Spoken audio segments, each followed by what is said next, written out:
रिसोड तालुक्यातील चिखली गावात अज्ञात चोरट्यांनी धुमाकूळ घालत 4 ते 5 ठिकाणी घरफोडी केल्याची घटना उघडकीस आली असून त्यामुळे संपूर्ण गावात भीतीचे वातावरण निर्माण झाले आहे। चोरट्यांनी रोख रक्कम व सोन्याच्या दागिन्यांवर डल्ला मारत लाखोंचा ऐवज लंपास केला आहे। प्राप्त माहितीनुसार भिकाजी पुंड, कैलास घाटोळ, भगवान घाटोळ, पंडित घाटोळ, रवी अंधोरे तसेच ज्ञानेश्वर लाड यांच्या घरांना चोरट्यांनी लक्ष्य केले। या घरांतून अंदाजे रोख रक्कम सुमारे 3 लाख रुपये व सोन्याचे दागिने अंदाजे 3 तोळे अशा मोठ्या प्रमाणात ऐवज चोरीस गेला आहे। ही चोरीची घटना रात्रीच्या सुमारास घडली असल्याचा अंदाज असून सकाळी घरमालकांच्या निदर्शनास येताच गावात एकच खळबळ उडाली।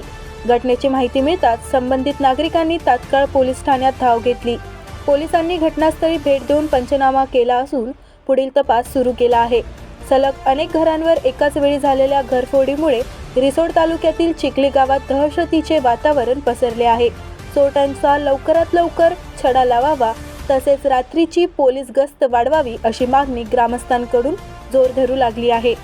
आमच्या चिखली येथे मी चिखली येथील पोलीस पाटील मंगेश सरनाईक माझं नाव। 5-7 चोरांनी चिखली येथे चांगला हौदोस घातला। आमच्या येथील 3 घरं फोडले आणि तिथून जवळजवळ 1.25 लाख रुपये कॅश आणि काही सोनं गहूपोत वगैरे असं चोरांनी इथून नेलेलं आहे। आणि आजूबाजूच्याही गावांना बऱ्याचशा एवढ्या चोऱ्या होत आहेत। त्याच्यामुळे सगळ्यांना तसं मी सगळ्यांना आवाहन केलेलंच आहे आणि पोलीस डिपार्टमेंटलाही मी आवाहन करतो की भविष्यात असं काही होणार नाही, याच्यासाठी आमच्या गावामध्ये गस्त वगैरे घालावी। तसं मी सर्व जनतेला सुद्धा सांगितलेलं आहे की आता आपली रक्षा आपणच करायचं, आपणही पण रात्री सर्व जणांनी मिळून वेगवेगळ्या भागातल्या मिळून आपण सगळ्यांनी गस्त घालावी असं माझं शासनाला व सर्व जणांना आव्हान आहे।